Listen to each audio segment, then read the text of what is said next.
Hey guys, how's it going? Today I'm going to be showing you how to find your Instagram password and username. So let's go ahead and open our Instagram app. And if you're not already on your profile, go ahead and hit the bottom right profile picture that you have.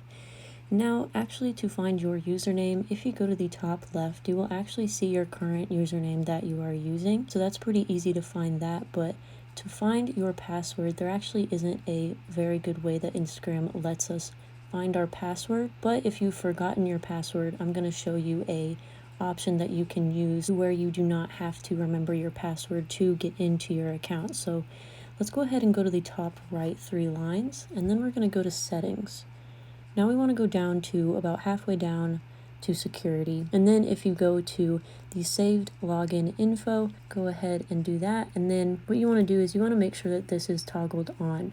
So what this is going to do is for this specific device, it will keep your password. Therefore, you will not have to enter it every single time that you open the app.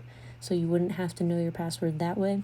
If you do want to change your password, we can go ahead and go back and choose the first option of password, and it's going to send you an email that is associated with the account to reset your password if you want to do so there. So I hope this helped you guys out. Don't forget to subscribe down below, like the video, and I'll see you guys in the next one.